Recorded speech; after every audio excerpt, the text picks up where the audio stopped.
अच्छा, ये जो कभी बच्चे अपनी वीडियो ऑन कर लेते हैं, ये कहाँ से करते हैं? यानी कि ऑप्शन में से डिसेबल कर दें, तो खुद कभी ना उनकी वीडियो ऑन हो जाती है बच्चों की, ऊपर कर देते, सोए हुए होते हैं तो वीडियो ऑन हो जाती है।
चलें,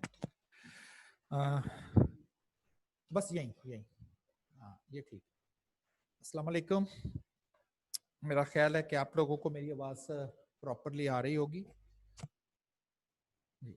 तो आज हम प्रॉपरली अपना मैथमेटिक्स के जो कंटेंट्स हैं उनको हम लोग डिस्कस करेंगे कि क्या मैथमेटिक्स के कंटेंट्स हमने डिस्कस करने हैं। यहाँ तक बात है ना कि कौन कौन से टॉपिक हमारे कोर्स में शामिल हैं या कौन कौन से कंटेंट्स हमारे कोर्स में शामिल हैं। तो आई कैप ने आपको जो बुक दी हुई है उसके जो इनिशियल पेजेस हैं, मे बी सेकंड और थर्ड, उसमें उन्होंने सारी डिटेल लिखी हुई है कि किस कौन से टॉपिक जो है वो आपके इस कोर्स में शामिल है, और फिर उनकी आगे सब डिटेल भी लिखी हुई है किस टॉपिक में एक्चुअली डिस्कस करना आपको क्या है। मैंने जो आपको नोट्स प्रोवाइड किए हैं उसमें भी ये दोनों इंफॉर्मेशन मैंने वहां पर लिखी हुई हैं कि आपके मेन कंटेंट्स क्या हैं, टॉपिक्स कह लें, चैप्टर कह लें, और आपने इनमें क्या क्या चीजें जो है वो डिस्कस करनी है, तो आप यहां से देख सकते हैं। अच्छा, बजाय इसके कि मैं आपको कहूं कि आज हम मैथमेटिक्स स्टार्ट करते हैं और ये वाला टॉपिक फर्स्ट टॉपिक आपसे डिस्कस करना है, मेरा स्टाइल थोड़ा डिफरेंट है। मैं पहले प्रॉब्लम शेयर करता हूं, पहले मैं प्रॉब्लम बताता हूं कि फर्ज करें आपको ये प्रॉब्लम फेस करना पड़ेगा, तो फिर मैं उसका सॉल्यूशन आपको बताऊंगा कि with the help of mathematics हम इस प्रॉब्लम को कैसे इजीली टैकल कर सकते हैं। इंस्टेड ऑफ कि मैं कहूं जी आज हमने रेशो पढ़नी है, आज प्रोपोर्शन पढ़नी है, परसेंटेज पढ़नी है, तो पहले वो प्रॉब्लम तो समझ आना चाहिए जिसकी वजह से आप कह लें कि हमें रेशो या प्रोपोर्शन या कोई भी मैथमेटिक्स की टेक्निक जो है वो हमें पढ़नी चाहिए। तो सबसे पहला प्रॉब्लम क्या है जिसकी वजह से हमें कुछ मैथमेटिक्स से हेल्प लेनी है। जो पहला टॉपिक या पहला चैप्टर कह दे मैथमेटिक्स का, उसमें ना 3 से 4 बेसिक कॉन्सेप्ट्स हैं, 3 से 4 छोटे छोटे कॉन्सेप्ट्स हैं, और ये वो कॉन्सेप्ट हैं जो शायद आपकी पूरी जिंदगी में लफ्ज बोल रहा हूं कि जब भी आप अपने जॉब पे जाएंगे, मैथमेटिकल वर्क कहां होगा? जहां आपको नंबर से खेलना पड़ गया, जहां नंबर आ गए, जहां नंबर वहां मैथमेटिक्स आ गए। देखिए, मैंने अभी आपसे बात की ना, मैं आपको परसेंटेज भी बताऊंगा, आप कहीं आती है नहीं आती, उसमें 2-3 चीजें होती हैं, और हम उस परसेंटेज के सिर्फ और सिर्फ एक फीचर से फेमिलियर हैं। परसेंटेज में 3 और फीचर भी हैं जिनको शायद हमने कभी यूज नहीं किया या हमें पता नहीं है, तो मैं उसको भी एक्सप्लोर करूंगा। और अब देखें परसेंटेज, ये तो शायद डेली बेसिस पे हर कोई शख्स बोल रहा होता है कितने परसेंट पाकिस्तान में कोरोना वायरस इतने परसेंट लोगों को हो गया, 80% लोगों से मुराद क्या है, तो ये सारी डिटेल के साथ डिस्कस करेंगे। तो आगे नहीं जरूरत हमें परसेंटेज समझने की कि एक्चुअली ये क्या इंफॉर्मेशन रिफ्लेक्ट कर रहा होता है। इस तरह के 2-3 और प्रॉब्लम, ठीक। और तो समझ लें कि पहला चैप्टर, तो 3-4 आपको बेसिक कॉन्सेप्ट्स वगैरह कि क्यों हमें ये कॉन्सेप्ट आने चाहिए, क्या उसकी यूटिलिटी है, क्या उसका यूज है। पहले तो मैं 2 प्रॉब्लम आपसे पूछ रहा हूं। फर्ज करें आपसे एक क्वेश्चन ये किया जा रहा है, how much sun bigger than the earth, कि सन जो है वो अर्थ से कितना बड़ा है। तो शायद कुछ लोग कहें जी बहुत बड़ा है, काफी बड़ा है, ठीक है, सबको मालूम है। How much India bigger than Pakistan? India Pakistan से कितना बड़ा है? एक्चुअली मैं क्या कर रहा हूं, मैं इस वक्त दो चीजों का कंपैरिजन कर रहा हूं कि जी ये वाला बड़ा है, ये वाला बड़ा है। क्यों ऐसा कर रहे हैं? शायद बाद में मैं बिजनेस में चला जाऊं और आपसे ये पूछूं कि जो HBL है, हबीब बैंक है, वो नेशनल बैंक से कितना बड़ा है उन अपने एसेट्स के हिसाब से? ये भी हो सकता है। ये कंपनी बड़ी है, इसकी मार्केट में बड़े कस्टमर्स हैं, ये कंपनी छोटी है, इसके मार्केट में कम कस्टमर हैं, तो मैं आपसे पूछ सकता हूं कितनी बड़ी है ये कंपनी। माइक्रोसॉफ्ट का नाम आपने सुना होगा, गूगल का नाम आपने सुना होगा, कंपनी है गूगल, बिगर कंपनी है देन द माइक्रोसॉफ्ट। कितनी बड़ी है, किस हिसाब से बड़ी है? तो आ गया ना कंपैरिजन कि which one is bigger, which one is larger than the other. तो दो चीजों का कंपैरिजन की बात कर रहे हैं। तो बोर्ड पर भी मैंने ये लिखा हुआ, how much sun bigger than earth, how much India bigger than Pakistan, how much this company bigger than this one, how much Google bigger than Microsoft company. तो हमें बिजनेस में इस तरह के तो बहुत सारे प्रॉब्लम फेस करने पड़ेंगे। इसके ऊपर जो टैक्स है वो कितना ज्यादा है दूसरे टैक्स से, ठीक है ना? तो कंपैरिजन आ गया। एक तरीकाकार जो है, एक वे कह लें, एक मेथड कह लें, वो ये है कि आप जब इस चीजों को बताएंगे, इन चीजों को इंडिकेट करेंगे, तो एक तरीकाकार वन वे मैंने लिखा हुआ है, और वो वन वे ये है कि आप सॉरी, तो वन वे ये है, वन वे एक तरीकाकार इसको बताने का ये है कि चले मैं एरिया वाइज पूछ रहा था, तो आप पाकिस्तान का एरिया बता दें। 881,913 square kilometre, this is the area of Pakistan. 881,913 square kilometre. Now the area of India 3,287,263 kilometres बता दिया मैंने। ये बड़ा है ना, 3 मिलियन या तो है ही नहीं। चले जी, आपको मैंने इंडिकेट कर दिया। Area of Pakistan 881,913 and area of India 3,287,263 square kilometres बता दिया मैंने। हाँ जी, इंडिया ज्यादा है, बिल्कुल ज्यादा। कितना? अब क्या माइनस प्लस करेंगे? ये तो बड़ा मुश्किल है। तो फिर ऐसा कोई तरीकाकार कंपैरिजन का होना चाहिए जो आप समझे कि देखते ही आपको पता चले। तो करते हैं इसको, इसका भी सोल्यूशन करते हैं। अनदर वे क्या है, दूसरा तरीका क्या है? रेशो, यही आज का टॉपिक है, मैथमेटिक्स की टेक्निक है। Ratio of area of Pakistan to India is 1:4।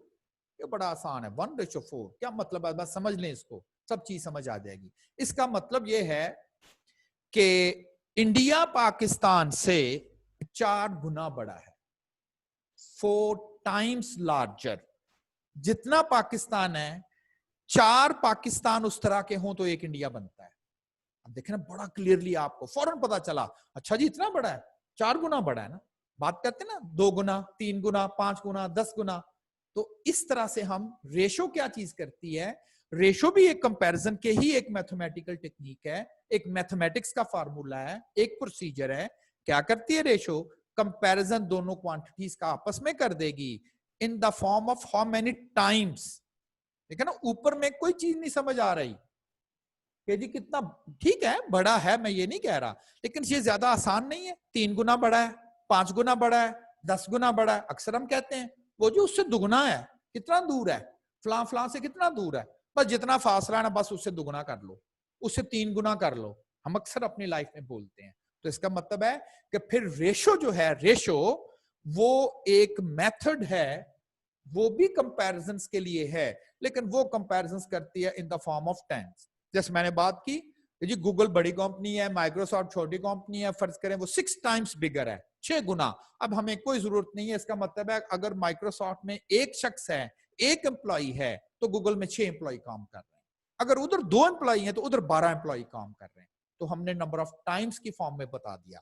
तो रेशो क्या चीज है? रेशो एक ऐसी मैथमेटिकल टेक्निक है जिसमें हम दो क्वांटिटीज का कंपैरिजन करेंगे, which one is bigger than the other in the form of how many times.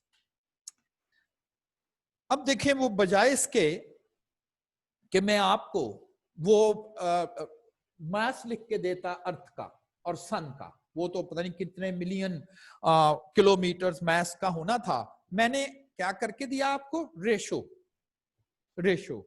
और अब आपसे आपकी शायद आंखें खुली रह जाएं कि जी क्या मतलब है, अगर एक सन हो और 3,33,000 जमीन हो, अर्थ हो हमारी, तो वो एक सन के अंदर चली जाएंगी, ऐसा कह रहे। इतना उसका सन जो है वो इतना बड़ा है कि 3,33,000 अर्थ का मैस अगर इकट्ठा किया जाए तब जाके वो एक सन, एक सूरज के मैस के बराबर आता है।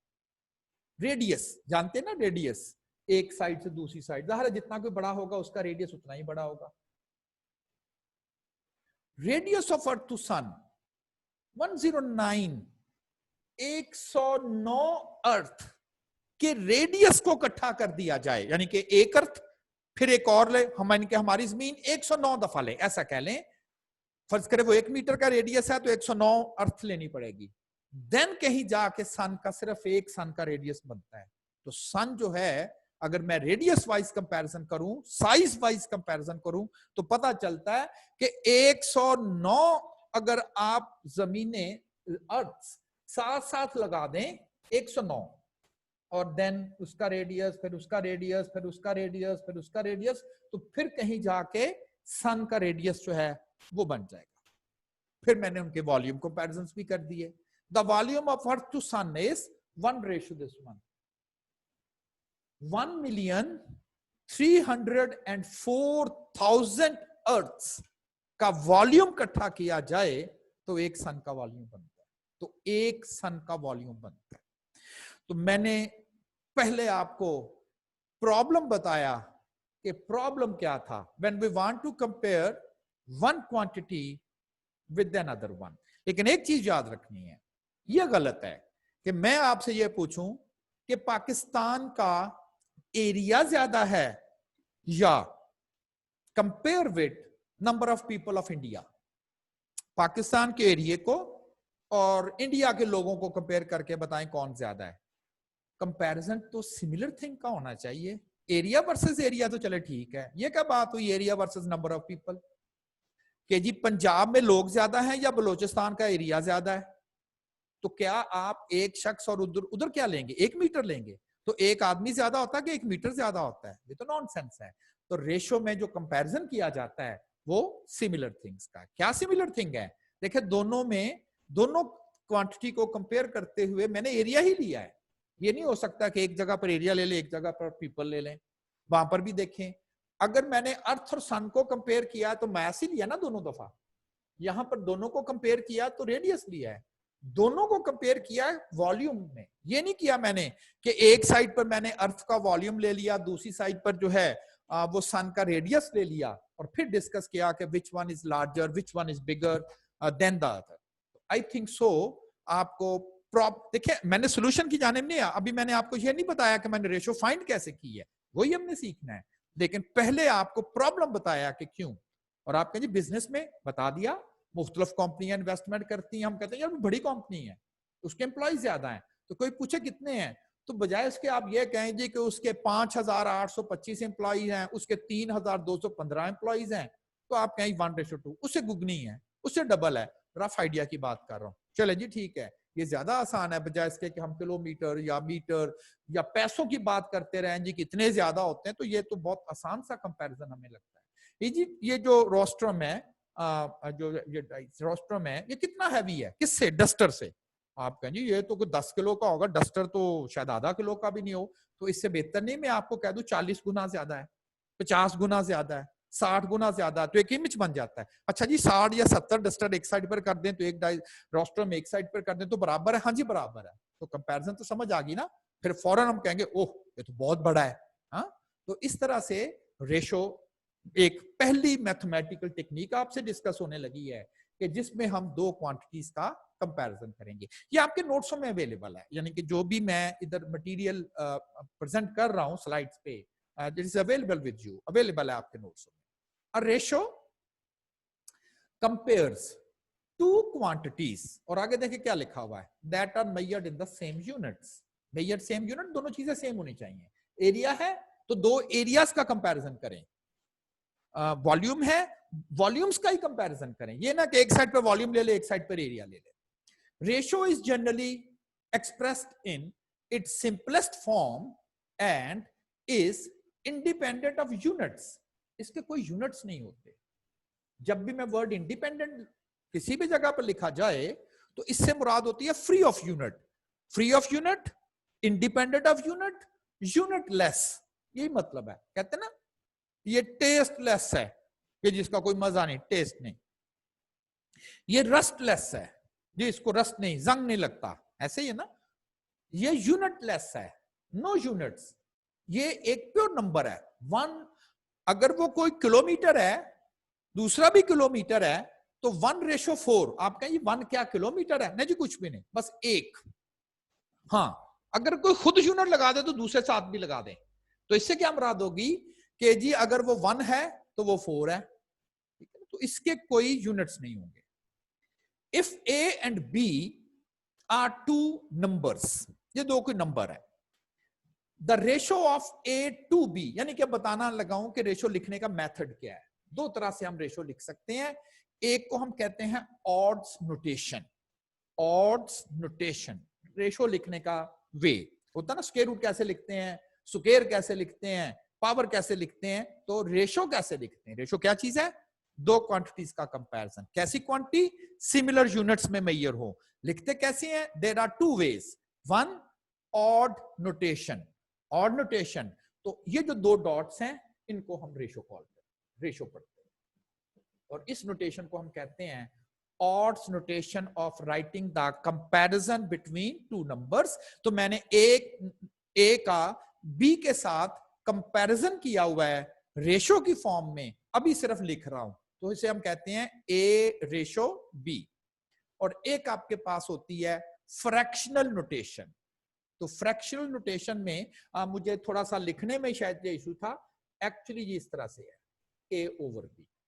तो दो मेथड है रेशो को लिखने के, ए रेशो बी, इसे हम ऑड्स नोटेशन कहते हैं रेशो को लिखने का मेथड, और एक फ्रैक्शनल नोटेशन में भी लिख सकते हैं। जैसे होता है ना, आप लोग जब कोई सिंबल्स लिखते हैं तो कभी शायद X multiply with Y, multiplication है, तो आप कहते हैं ये ऑकवर्ड सा है, वो पता नहीं एक्स फिर शायद स्मॉल एक्स है फिर शायद कैपिटल एक्स है, तो इसकी बजाय अगर आप इस तरह से लिख दें तो शायद ज्यादा क्लियर हो जाता। डॉट का मतलब ही तो वो होता है ना, तो इसका मतलब मल्टीप्लीकेशन को हम फिर दो मेथड से, दो नोटेशन से लिख पाएंगे।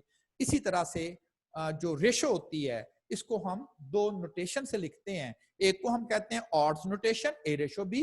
एग्जाम में क्वेश्चन आ जाता है ए रेशो बी, दो डॉट्स लगे हुए हों, तो वो एग्जामिनर नहीं आपको शायद कहे कि क्या लिखा हुआ, कहता जी आपको पढ़ाया तो गया होगा, बट इट मींस, तो it is A ratio B. और एक को हम कहते हैं फ्रैक्शनल नोटेशन। अच्छा, इसमें आपकी मर्जी नहीं है कि रेशो में पहले किसको लिखना है बाद में किसको लिखना है। ये देखें यहां क्या लिखा गया है, ratio of A to B. जो रेशो में पहले लिखा जाएगा वो पहले आएगा, जो बाद में लिखा जाएगा वो बाद में आएगा। नोट करें, मैंने यहां पर लिखा हुआ है ratio of area of Pakistan to India, ऐसे ही है ना। तो इंडिया 4, इंडिया बड़ा 4 गुना, कहां से? पाकिस्तान से। तो पाकिस्तान पहले, इंडिया बाद में, उसकी नोटेशंस में लिखा जा रहा है। तो यहां पर भी इस चीज की टेक केयर जो है वो की जाएगी। एक छोटी सी एग्जांपल है, सपोज देयर आर 40 पीपल, 40 लोग हैं, 30 ऑफ whom आर मेन, 30 उसमें से मेन है। कहता है then the ratio of, important, women to man is, women to man is, the ratio of women to man is. तो पहले आपको वुमेन का नंबर लिखना है। 40 टोटल लोग हैं, अगर उसमें 30 जो हैं वो मेन है, तो इसका मतलब 10 जो है वो वुमेन है। नंबर आपके पास आ गया। तो चूंकि उसने वुमेन टू मैन रेशो का है, तो इसका मतलब है 10:30। और अगर आप दूसरी ये तो मैंने ऑड्स नोटेशन यूज की है, और अगर आप दूसरी नोटेशन यूज करें, सिंपलेस्ट फॉर्म कर लें, तो रेशो क्या पढ़ेंगे, इसको डेसिमल में नहीं लिखेंगे क्योंकि ये रेशो लिखी जा रही है, नॉट वन। देखिए मैं 1 डिवाइडेड बाय 3 नहीं इसे पढ़ रहा, मैं 1/3 पढ़ रहा हूं। Not, I am not saying 1 divided by 3 और आप कहें ये आंसर 0.33 आ गया। अब 0.33 का क्या मतलब है, तो मैं सिर्फ फ्रैक्शनल नोटेशन फॉर्म पढ़ रहा हूं, 1/3। तो क्या किया जाता है रेशो को, जब भी रेशो लिख दी जाती है तो उसके बाद सिंपलेस्ट फॉर्म में, सिंपलेस्ट फॉर्म क्या है, दोनों अगर किसी नंबर से डिवाइड हो रहे हो तो आपने दोनों नंबर्स को डिवाइड कर देना। तो 1/3 किसकी, women to men ratio is 1/3। चले अब मैं आपसे इंटरेक्शन चाहूंगा, मैं चाहता हूं कि आप में से कोई स्टूडेंट जो है वो इसको क्या एक्सप्लेन कर सकता है कि जी जो 1/3 है, इस 1/3 के एक्चुअल टेक्निकली मीनिंग क्या है। मैं 1 मिनट जी, अब मैंने ना आपको अलाउ कर दिया है कि आप अपने माइक ऑन कर सकते हैं, लेकिन आपने अपनी मर्जी से माइक ऑन नहीं करने, आपने सिर्फ हैंड रेज करना है और मैं जिस स्टूडेंट का नाम कॉल करूंगा फिर वो खुद ही अपना माइक ऑन करेगा, आंसर करेगा एंड देन वो अपना माइक ऑफ कर देगा। समझ आ रही ना। एक ऑप्शन होती है टीचर के पास, वो टीचर एक एक का माइक ऑन करता है तो वो थोड़ा सा कंफ्यूजिंग है।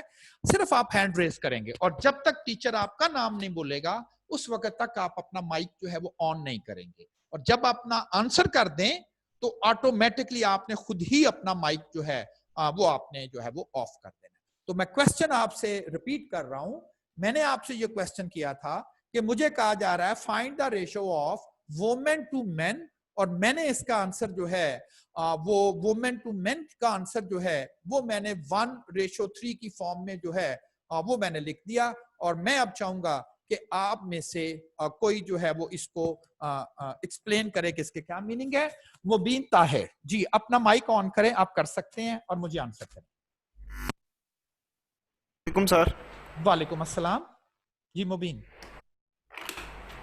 सर इसका मतलब ये हुआ कि देखें, एक एक एक गुना अगर खवातीन है तो उसके बदले तीन तीन गुना ज्यादा उसके मर्द हैं। ठीक है, इसका ये मतलब हुआ। लेकिन फिर आप उसको ना एक गुना ना कहें, ठीक है ना।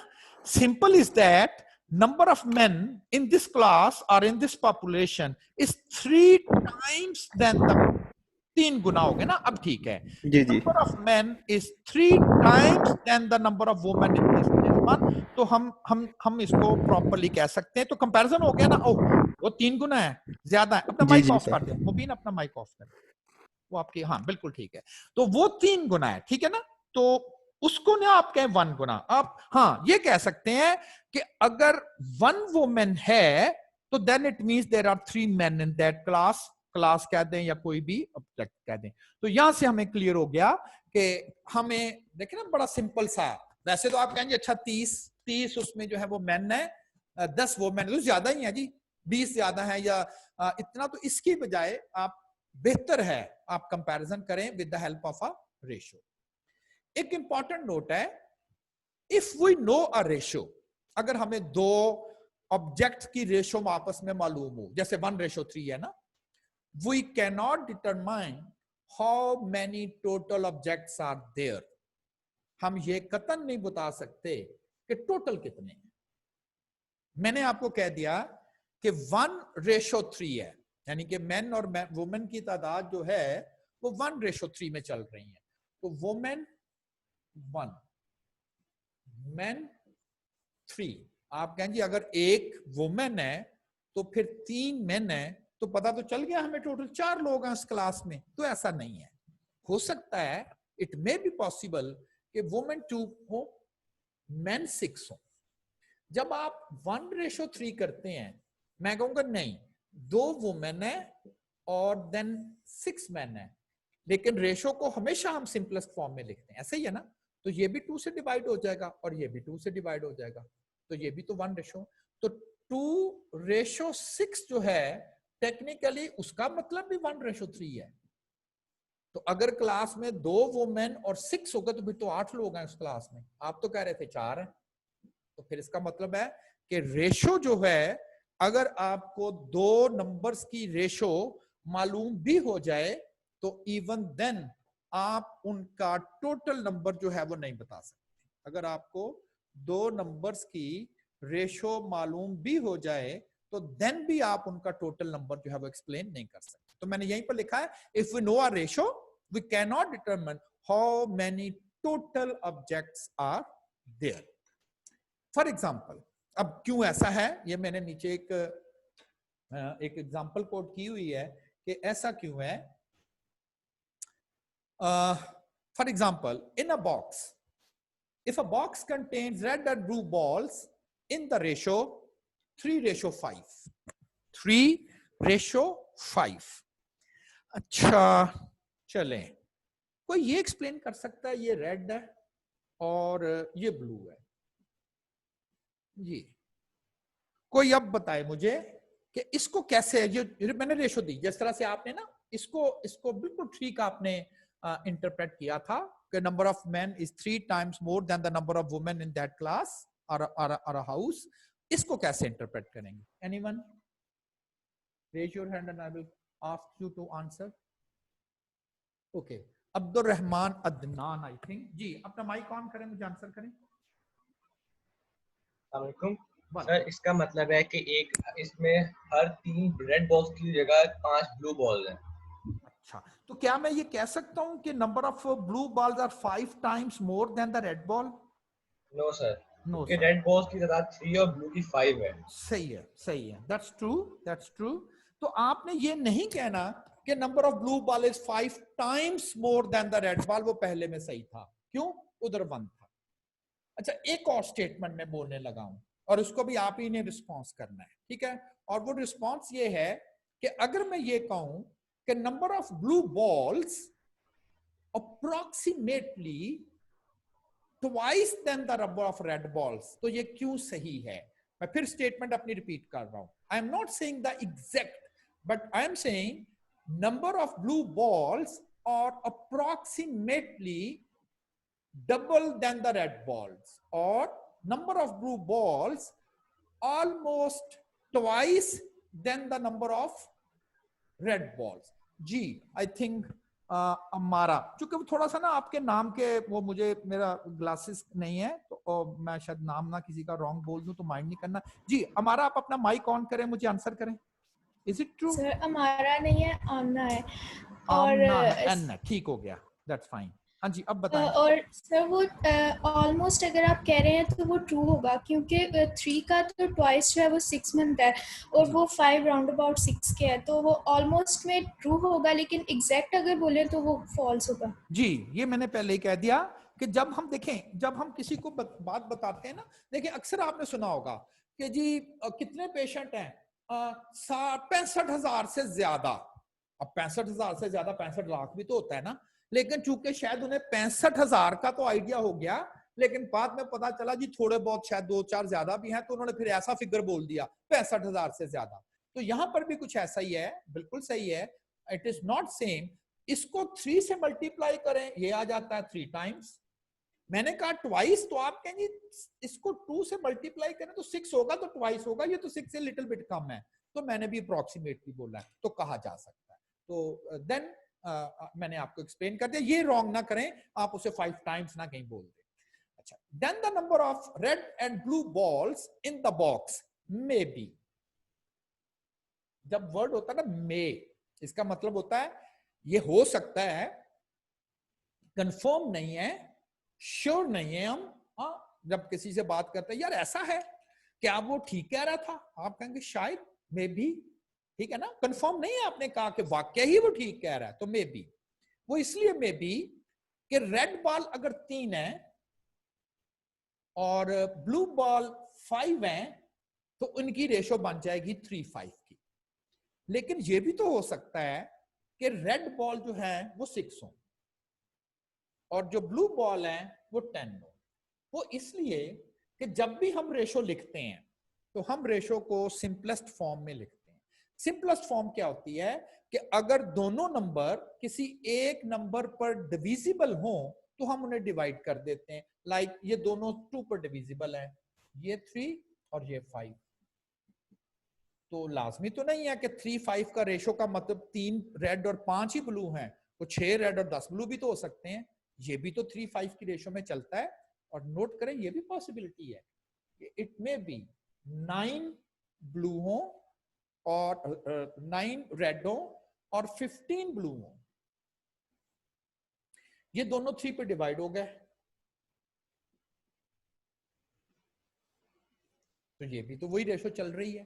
तो कहने का मकसद ये है कि अगर आपको 2 नंबर की रेशो मालूम हो जाए कि जी वो 3:5 में है, तो कतन आपने ये नहीं कहना कि हमें नंबर मालूम हो गया कि जी उसका 3 ही होंगे, वो 5 ही होंगे। लफ्ज है मे बी, वो 6 और 10 भी तो हो सकते हैं, क्योंकि 6-10 भी तो 3:5 रेशो बनती है। वो 9 और 15 भी हो सकते हैं, वो 12 और 20 भी हो सकते हैं। हाँ, एक चीज आपको हाफ कुक इंफॉर्मेशन यहां से मिल गई, एग्जैक्ट नहीं मिली, एक चीज कंफर्म होता ना समटाइम। अच्छा यार ये बताओ कि फलां की एज कितनी है? आप कहते यार मुझे एग्जैक्ट तो नहीं पता, लेकिन मुझे इतना पता है वो 20 से ज्यादा ही है। पता नहीं कितनी है, 40 होगी, 50 होगी, लेकिन उसने आपको आधी इंफॉर्मेशन कंफर्मेशन के साथ बताई है। तो जब हमें 2 क्वांटिटीज की रेशो मालूम हो, जैसे इसमें बॉल्स की बात कर रहा हूं, तो मैं एग्जैक्ट नंबर ऑफ बॉल्स तो नहीं बता सकता। रेड 3 भी हो सकते हैं, 6 भी हो सकते हैं, एग्जैक्ट तो नहीं मुझे पता ना, 9 भी हो सकते हैं, 12 भी हो सकते हैं, लेकिन आधी इंफॉर्मेशन मैं आपको बताने लगा हूं। रेड बॉल 3 का ही कोई ना कोई मल्टीपल होंगे, कोई बात नहीं, अभी समझा देते हैं मल्टीपल को। 3 का मल्टीपल फिलहाल ये समझें कि वो नंबर जो 3 के टेबल में आ जाए वो 3 का मल्टीपल होते हैं। क्यों उसे कहते हैं, चलें मल्टीपल का वर्ड भी समझ लेते हैं, क्योंकि मैंने आपसे प्रॉमिस किया है कि छोटी सी बात भी अगर मैं आपको मैथ्स की या किसी चीज की करूंगा और इस सपोजिशन के साथ आपसे डिस्कस करेंगे कि जी नहीं आता, आप कहेंगे नहीं आता हमें, आल्दो आपने क्लास आई थिंक 3-4 में मल्टीपल्स और फैक्टर्स इस तरह की चीजें पढ़ी होगी, तो कोई बात नहीं, हम पढ़ लेते हैं कि मल्टीपल्स क्या है। मल्टीपल्स 3 के मल्टीपल से मुराद ये है, क्या कोई ऐसा इंटीजर वैल्यू एग्जिस्ट करती है, होल नंबर एग्जिस्ट करता है, जिसको मैं 3 से मल्टीप्लाई करूं और 3 आ जाए? हाँ जी एग्जिस्ट करता है। कौन है वो? 1 होल नंबर है ना, 1 होल नंबर है, तो इसका मतलब है 3 इज अ मल्टीपल ऑफ 3। अगर मैं कहूं 6 इज अ मल्टीपल ऑफ 3, इससे मुराद ये है कि जरूर कोई ऐसा होल नंबर एग्जिस्ट करता है जिसको मैं 3 से मल्टीप्लाई करूं तो 6 आ जाए। है कोई ऐसा नंबर? 2 है, तो इसका मतलब है 6 is a multiple of 3। 18 is a multiple of 3। क्यों मैं कह रहा हूं?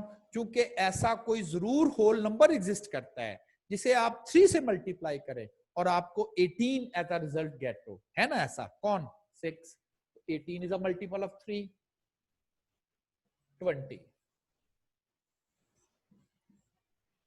कौन सा ऐसा होल नंबर है, होल नंबर डेसिमल ना उसमें, वो जिसको मैं 3 से मल्टीप्लाई करूं and I can get 20 as an answer? जी शाबाश, 7 से तो 21 बन जाता है। अच्छा मैं आपसे ना ऐसे ही एक बात शेयर करने लगा हूं। तकरीबन मेरी एज इस वक्त 50, आई एम अबव 50 है, और जब मैं बहुत आई थिंक क्लास 2 में, या कुछ चीजें ऐसी होती हैं बचपन की, छोटी क्लास की, छोटी एज की, वो याद रह जाती, सारी जिंदगी आपके साथ चलती है। क्लियर?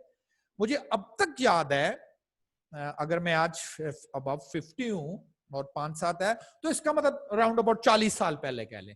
40 साल पहले जब पीटीवी हम देखते थे, और उस वक्त वही एक पीटीवी चैनल था, वहां पर एक एजुकेशनल प्रोग्राम आता था, एजुकेशनल प्रोग्राम। और उस एजुकेशनल प्रोग्राम में इसी तरह से जैसे मैं टीचर हूं, तो वो टीवी पर, आपको पता है TV is one way communication. TV वाले तो आपसे बातें कर रहे होते हैं, आपसे डिस्कस समझे कर रहे होते हैं, लेकिन आपका वो आंसर नहीं कर पाते ना, आप तो वन वे कम्युनिकेशन है। तो टीवी पर टीचर ऐसे ही पढ़ा रहा था, जैसे मैं आपको बोर्ड पे, मैं आपके सामने नहीं हूं, मेरी वीडियो आ रही है और मैं पढ़ाई जा रहा हूं, आप जो मर्जी कहते रहे, मैं तो नहीं ना आपकी बात सुनूंगा, चाहे जाए कि आपका मैं माइक ऑन ना करूं। तो वो टीचर जब पढ़ा रहा था ना, ऐसे ही कोई मैथमेटिक्स का कर रहा था, तो बिल्कुल ऐसे पोस्ट कर रहा था जैसे उसके सामने बच्चे बैठे हुए, क्योंकि जिस तरह से मैं नहीं कह रहा था कि हाँ बताएं 7, तो ऐसे ही है ना जैसे बच्चे ने क्लास में दिया है। तो मैं जब उस वक्त था तो मैं बड़ा हैरान था, क्योंकि मैं भी ऐसे ही जरा शौक से टीवी के सामने बैठ के पढ़ता था। तो मैं कोई कहता था तो फौरन कहता हाँ ये बिल्कुल सही है। तो मैं हैरान होता था कि पता नहीं इसने मेरी बात सुन ली इतनी दूर। उस वक्त मुझे कंफ्यूजन था। और इस वक्त अब ये लग रहा है, मैं भी यही सपोज कर रहा हूं कि आप जो 40-50 स्टूडेंट्स हैं, मेरी इमेजिनेशन में आप मेरे सामने बैठे हुए, बिल्कुल आप मेरे सामने बैठे मुझसे बातें कर रहे हैं और मैं आपको देख रहा हूं जस्ट लाइक दैट। तो इस तरह से मैं आपको टीच कर रहा हूं। तो इसलिए मैं कह रहा था कि शायद आप में से किसी ने 7 का वर्ड बोला होगा, नहीं बोला होगा ना, मैं अपने तौर पर ही बोल रहा हूं।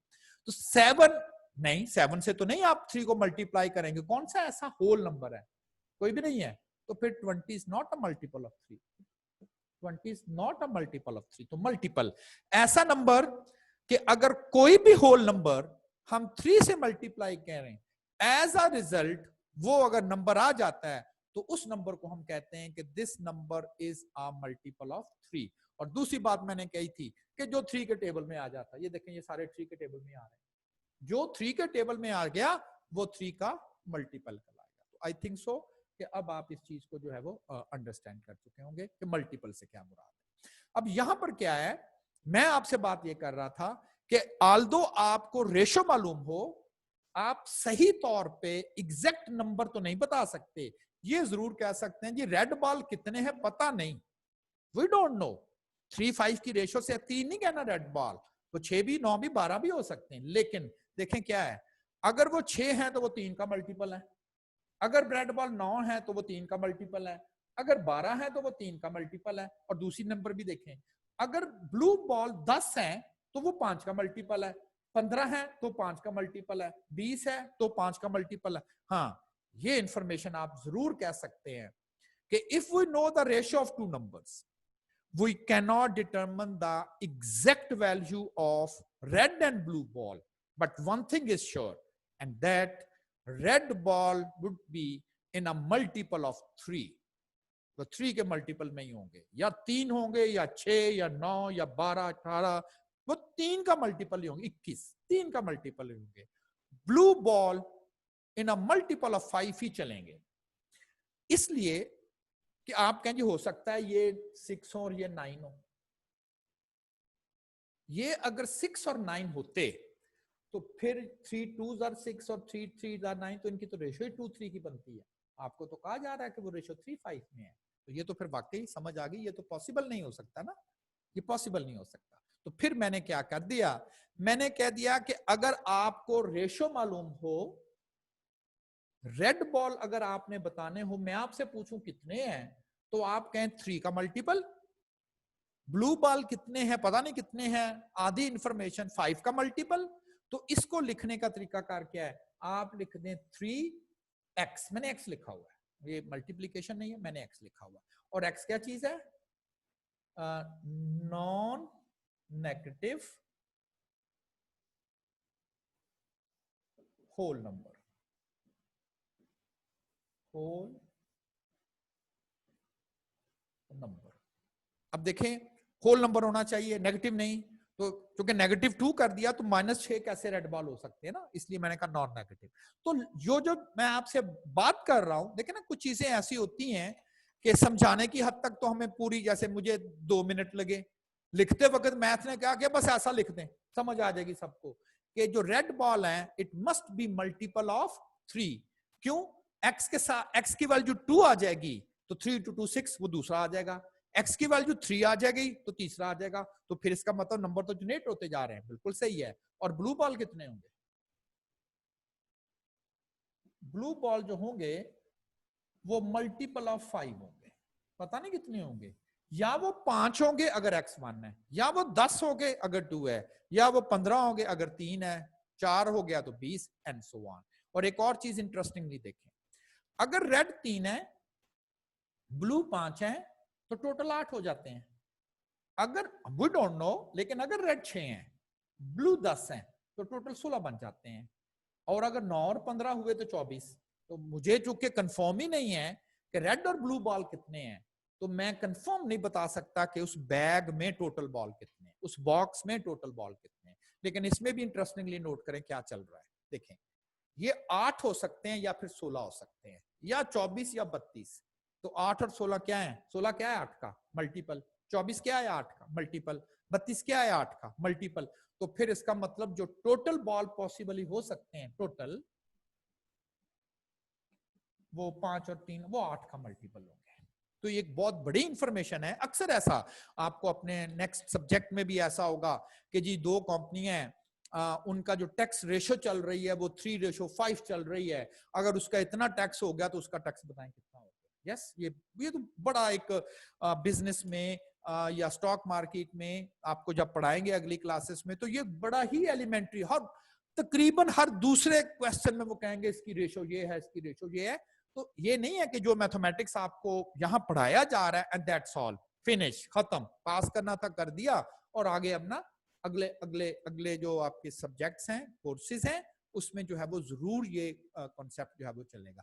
तो आई थिंक सो कि आप इसको अंडरस्टैंड कर गए। मैं इसको समराइज रीकैप कर रहा हूं। If we know the ratio between two numbers, we can't say exactly how many total objects or red or blue balls, how many, but one thing is clear: the number of red balls is in a multiple of 3, and the number of blue ball is in a multiple of 5.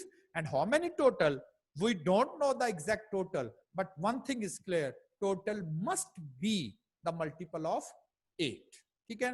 अब मैंने थोड़ा सा एक ground बना ली है।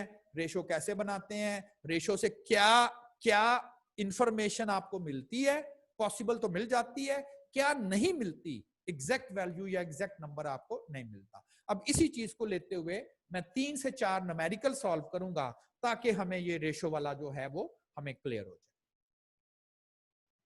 Example number 1, ये आपके notes में भी आई थिंक ऐसे ही है।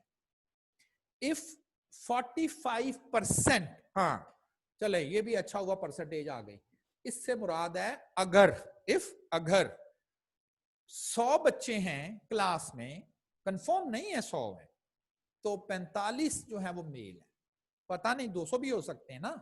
200 में से 90 अगर मेल हो, कैसे परसेंटेज निकालते हैं?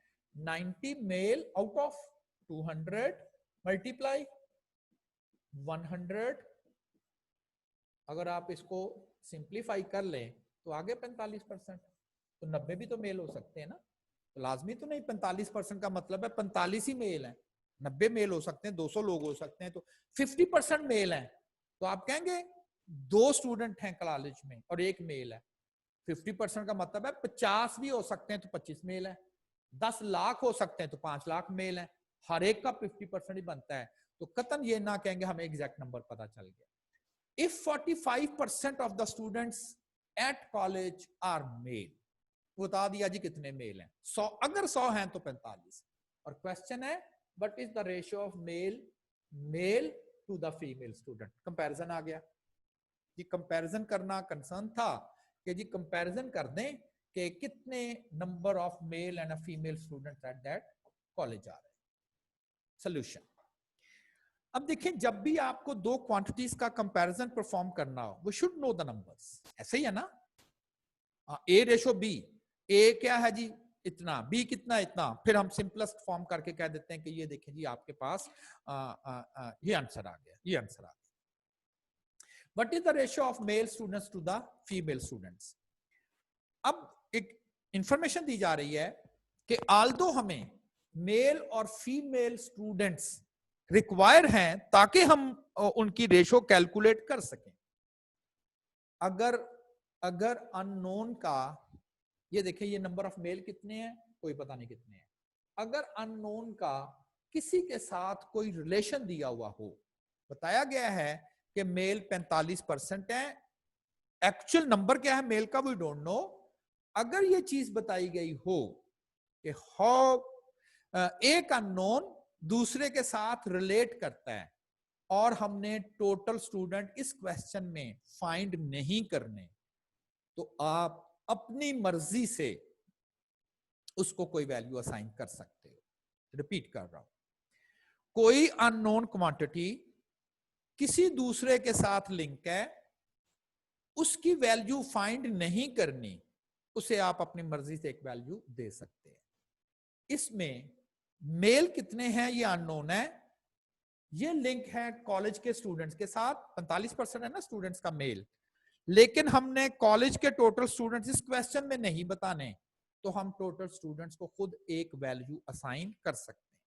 लेकिन अगर इसी क्वेश्चन में आगे जाके वो ये फर्ज करे क्वेश्चन आपको कर देता, find the total number of students in that college, suppose ये क्वेश्चन आपको कर देता, find the total number of students at that college, और आप लिख दें assume there are 100 students in the college, तो फिर तो आपने आंसर दे दिया। उसने कहा बताएं कॉलेज में कितने सर्जा थे, आपने कह दिया सपोज कर ले 100 थे, तो आंसर तो आ गया, ठीक है ना, आंसर तो आपने फाइंड करके दे दिया। तो नहीं करना, अगर यहाँ कॉलेज के टोटल स्टूडेंट पूछे हुए होते, कर सकते हैं कि एक ऐसी क्वांटिटी नंबर ऑफ मेल्स मुझे चाहिए थे, वो मालूम नहीं है, लेकिन वो टोटल के साथ लिंक है ना 45%, तो फिर मैं टोटल को अपनी मर्जी से कोई भी वैल्यू असाइन कर सकता हूं। तो मैंने क्या किया, टोटल स्टूडेंट्स मैंने कह दिया फर्ज करें 100, कर सकते हैं आप। तो फिर मेल कितने हैं इस इंफॉर्मेशन के तहत 45 बनते हैं, फीमेल कितनी है 55, क्योंकि 100 में से 45 मेल हैं तो 55 फीमेल है। अब रेशो उसने मेल पहले कहा फीमेल बाद में लिखा है, तो ratio of male to female 45 ratio 55, ये 5 पर तकसीम हो जाएगा, डिविजिबल बाय 5 है, तो 9 रेशो 11, 9 रेशो 11। डोंट से कि मेल जो है जो मेल की तादाद है, सॉरी फीमेल की तादाद है, वो मेल की तादाद का 11 टाइम्स है, 11 गुना है, ऐसा नहीं है। हाँ अगर उधर 1 होता ना तो फिर कह सकते थे, तो मेरा तो ख्याल है डबल भी नहीं है, क्योंकि 9 को 2 से मल्टीप्लाई करें तो 18 बनता है, और इस वक्त तो 11 जो है वो बड़ा दूर है। तो सिर्फ और सिर्फ आप ये कह सकते हैं कि अगर आप ये ग्रुप बनाए ना मेल फीमेल के, तो मेल की तादाद कम है, फीमेल की तादाद ज्यादा है, तो अगर आप 9 मेल स्टूडेंट्स का ग्रुप बनाएं और 11 फीमेल स्टूडेंट्स का ग्रुप बनाएं, तो ये कंपैरिजन चलता है। तो हम कहते हैं कि उधर 9 है, तो यहां से ये भी आपको पता चल रहा है कि अगर ये भी 2 और हो जाते तो ये 1-1 रेशो हो जाने थी, तो आपने कहना था बराबर, ठीक है ना। तो यहां से आइडिया आपको एक्चुअली हो रहा है कि बहुत ज्यादा इनमें आपस में फर्क नहीं है, very much close to each other. देखिए इंटरप्रिटेशन से ज्यादा ना, ठीक है हमें इंटरप्रिटेशन भी आ रही है, लेकिन इससे ज्यादा जब हम समझ जाएंगे ना, तो फिर हम उसकी इंटरप्रिटेशन में जाते हैं। 9-11 आपने फौरन कहना जी तकरीबन एक जैसे ही है, तो बहुत ज्यादा इनका जो नंबर्स का आपस का डिफरेंस नहीं है। अब मैंने बात की थी कि जब आपको टोटल मालूम करना हो, सॉरी टोटल मालूम नहीं करना, लेकिन मेल की तादाद को मालूम होनी चाहिए ताकि रेशो कैलकुलेट कर सके, तो टोटल आप अपनी मर्जी से ही रख सकते हैं। फॉर एग्जांपल मैं टोटल चेंज कर लेता हूं, लाजमी है कि ये टोटल जो है लाजमी है कि ये टोटल जो है वो इसी तरह से करना है। फॉर एग्जांपल मैं टोटल चेंज कर देता हूं, और जो टोटल है वो 200 है, तो फिर मेल जो मेल स्टूडेंट हैं वो 45% है, तो 200 का 45%, 45 over 200 multiply by 100। Oh sorry, मैं इसको दोबारा से कर देता हूं। 45% मीन्स 45 ओवर 100 ऐसे करते हैं ना, एंड मल्टीप्लाई बाय 200, तो 90 मेल होंगे। फीमेल कितनी होंगी 200 टोटल है 110। कंपैरिजन करना है, मेल 90 फीमेल 110, 10 से डिवाइड हो गया 9-11, सेम, कोई फर्क नहीं है, किया जा सकता है, ठीक है ना। तो देखें टोटल आप जो मर्जी रख ले, जब आपको नंबर्स की तादाद मालूम हो जाएगी तो देन एग्जैक्टली आप उनका जो है वो फाइंड कर सकते हैं। तो आई थिंक सो कि एक न्यूमेरिकल एग्जांपल के थ्रू आपको आइडिया, ये पहले भी हमने किया था लेकिन यहां पर मैंने इंटेंशनली कुछ percentage. Question number 2, example number 2, ये आपके नोट्सों में है। Find the ratio of 750 grams to 8 kg। आप कह रहे जी सिमिलर यूनिट होने चाहिए, यहां ग्राम है केजी है तो कर लेना, हो जाएंगे, इसका मतलब है तो वजन का ही कंपैरिजन ना, किसी दो ऑब्जेक्ट्स का। एक 750 ग्राम का है, एक 8 केजी का है। हाँ जी, काफी काफी हैवी है। Second one is much heavier than the first one because of 8 KG. लेकिन कोई कंपैरिजन ना सही तरह से शायद नहीं बन रहा। सिमिलर यूनिट्स में सबसे पहला काम करना है, क्योंकि डेफिनेशन में ही हमने ये मेंशन किया हुआ है। इसको भी ग्राम्स में कर लें, तो केजी को ग्राम में कन्वर्ट करना हो 1000 से मल्टीप्लाई कर दें, दोनों ग्राम्स में कन्वर्ट हो जाएंगे। इसके बाद इनको सिंप्लीफाई कर। अच्छा, कैलकुलेटर ना आपको सिंप्लीफाई करके दे सकता है। कैलकुलेटर में आप, चूंकि अभी मुझे क्लियर नहीं है कितने के पास है, वरना मैं आपको ये चीज भी एक्सप्लेन करूंगा। ये इस तरह से ना दो बॉक्स बने हुए हैं। सिंपली आप इधर ऊपर ये लिखा जा सकता है। वो कैसे, वो बहरहाल जब आप यूज करेंगे तो उसको, और जब आप इक्वल का बटन प्रेस करेंगे ना, तो उसने ऑटोमेटिकली आपको ना इस तरह का आंसर दे देगा। और क्या लिखा हुआ है? 3:32, 3:32, 3:32। Second object is heavier than the first one. हाँ, यहां पर आप उसे 32 टाइम्स नहीं बोल सकते। अगर आप कहें अंदाजन, तकरीबन, तो मैं 11 टाइम्स कह सकता हूं। Second object is round about 11 times heavier than the first. क्यों? 3 को अगर आप 11 से मल्टीप्लाई करते हैं तो वो 33 बनता है, और ये 32 है, तो राउंड अबाउट तो ठीक हो गया ना। तो बजाय इसके आप कहें कि वो 8 किलोग्राम का है, वो 750 ग्राम का है, कितना हैवी है, तो इससे ज्यादा नहीं, आपका 11 गुना बड़ा है। 11 times much heavier than the first one. तो यही इसका एडवांटेज एक्चुअली आपको बताना है। और वो एडवांटेज तो बहरहाल मैंने पेज 1 पे ही बता दिया था कि जी वाकई ये तो बड़ा इजी हो गया। This is 4 times bigger than this one, this is this much times bigger than this one. तो किससे वो पता चल रहा था? रेशो से हमें पता चल रहा था। रेशो से हम एग्जैक्टली उन चीजों का जो है वो आइडिया जनरेट करते हैं। एग्जाम्पल, चले जी, अब मेरा ख्याल आपकी क्लास, चूंकि एक्चुअली जो भी लेक्चर हम करते हैं ना, तो ये करने के 4 बाद से 5 मिनट तक जो है वो ये सेव करता है। आपने जो भी मुझसे क्वेश्चन करने हैं रिगार्डिंग दीज टू रेशो, जो भी मैंने इस वक्त आपसे डिस्कस किया है, मेरी एक थोड़ी सी एक हैबिट ये होती है कि मेरी कोशिश होती है कि आप एक दफा घर जाके उसे दोबारा पढ़ें, फिर मुझसे पूछें। होता क्या है कि समटाइम हमको चीज समझ रहे होते हैं, ऐसे है, बुक खोलते हैं, अपने नोट्स खोलते हैं, तो कहते हैं कि ओह, मैं तो इसको ऐसे समझ रहा था, अब मुझे क्लियर हो गया, मैं थोड़ा कंफ्यूज था। और उसके बाद जब आप क्वेश्चन देखते हैं तो आपको ये सारी की सारी चीजें जो है वो समझ आ जाती हैं। क्योंकि क्लास की टाइमिंग खत्म हो गए, मतलब अगली क्लास मुझे स्टार्ट करनी है, तो क्वेश्चन जो है इंशाल्लाह मैं आपसे कल इसके रेलेवेंट, जो भी क्वेश्चन आप मुझसे करेंगे इसके रेलेवेंट, वो मैं कल क्लास स्टार्ट करने से पहले आपसे जो है वो मैं कर। ठीक है जी।